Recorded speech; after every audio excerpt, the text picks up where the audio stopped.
Boa tarde.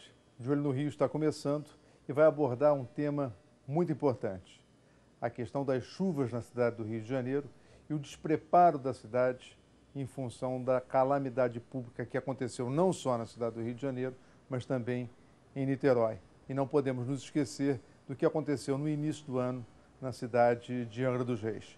Para isso, nós estamos trazendo hoje aqui o professor Saião, que é engenheiro civil e foi presidente da Associação Nacional de Mecânica dos Solos. de Mecânica dos Solos E Engenharia Geotécnica. e de Engenharia Geotécnica, um órgão para todo o Brasil. Um órgão que discute essas questões, que estuda essas questões e que apresenta propostas para a solução desse problema. Eu gostaria de iniciar perguntando o que você pôde observar dessa calamidade pública que assolou a cidade do Rio de Janeiro, Niterói, com essas chuvas terríveis que aconteceram esse ano. Bem, boa tarde. Eu acho que a principal coisa que nós podemos observar é o despreparo para enfrentar uma enchente, uma chuva daquela proporção. A chuva foi realmente de grande porte, uma chuva intensa, mas o estado do Rio de Janeiro vem sofrendo chuvas dessa magnitude ou similares a essa a cada 10, 15 anos. Desde os anos 60, praticamente a cada 10, 15 anos. No caso de Niterói, lá, por exemplo, houve o famoso deslizamento do Morro do Bumba, deu um aviso. E, em geral, esses grandes deslizamentos dão algum aviso. Quer dizer, as pessoas, se estiverem treinadas para observar, podem, vamos dizer assim, se precaver, talvez a tempo, minimizando as consequências. Houve um pequeno escorregamento lá no topo do morro e foram chamados os bombeiros, etc., e não conseguiram, não havia um plano de contingência já pré-estabelecido, não havia uma maneira de facilitar a saída das pessoas da região numa área de risco, etc. Aqui no Rio de Janeiro nós também tivemos alguns pontos onde ocorreram deslizamentos, né? Tanto nas áreas mais carentes como até em áreas ricas, né, e nobres da cidade. No passado eu me lembro que várias obras foram feitas de contenção, né, de pedras, contenção de barreiras. Me lembro que isso deve ter sido feito na década de 60 e 70 e nunca mais eu ouvi falar nesse tipo de trabalho. Está faltando esse tipo de trabalho no Rio de Janeiro?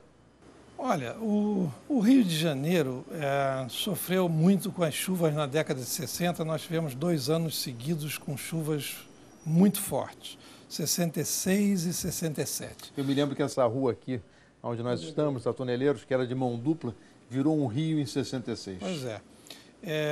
Em consequência, após essa grande chuva, que nós tivemos cerca de 200 a 300 mortos na cidade do Rio de Janeiro,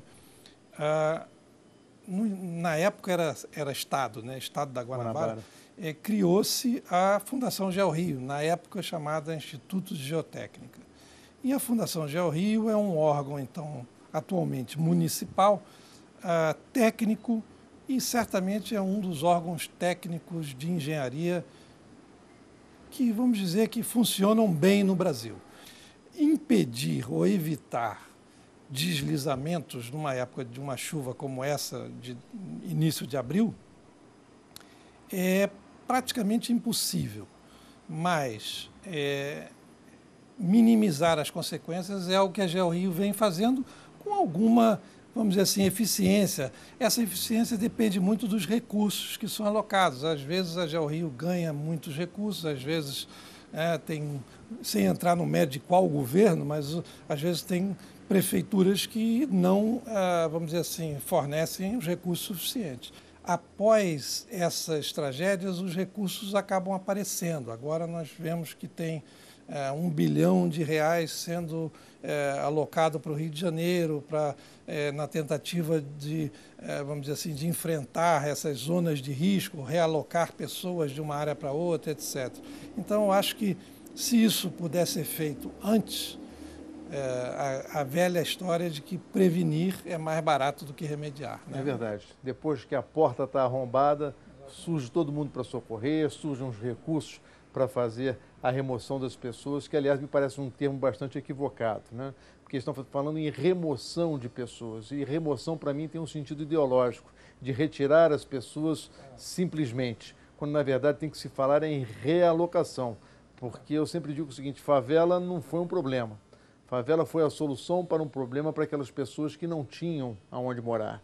Ou seja, a expansão da construção civil no país trouxe mão de obra barata, essa mão de obra construiu os arranha-céus da cidade e depois não teve aonde ir viver.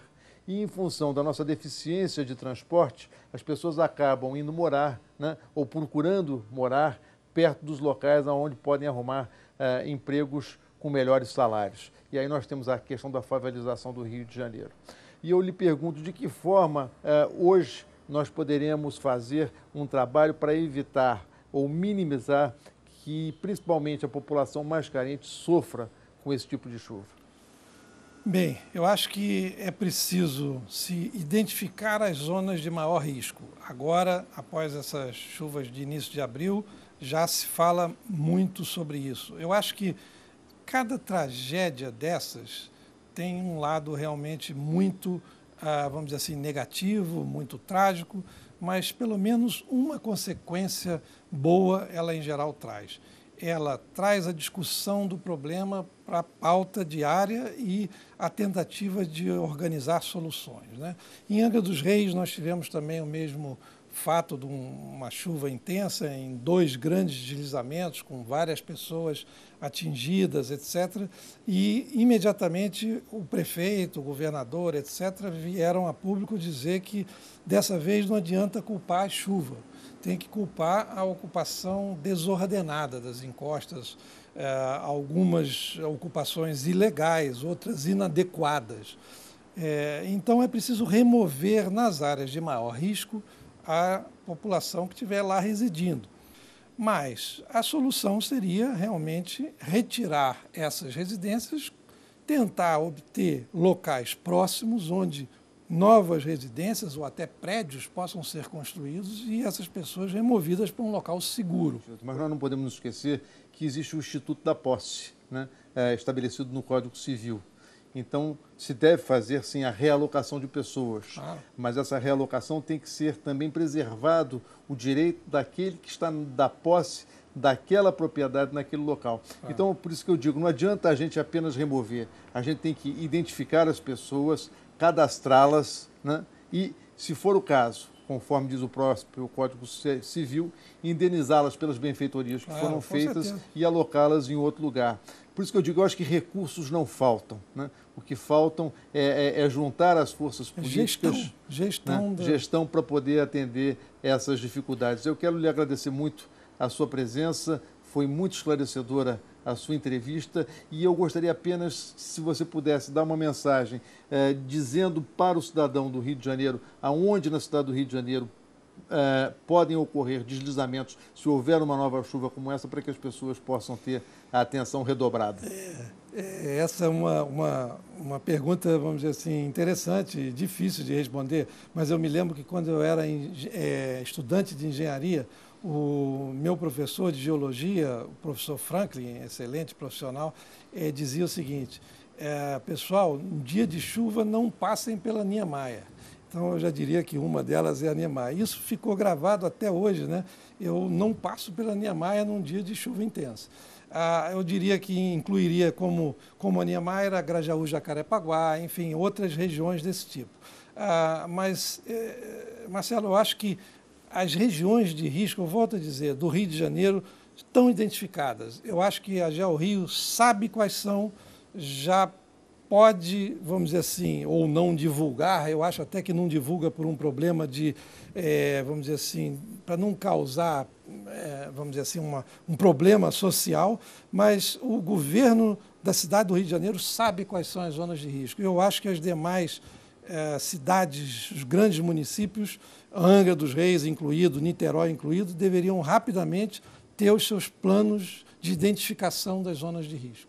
E a partir daí tomar suas providências.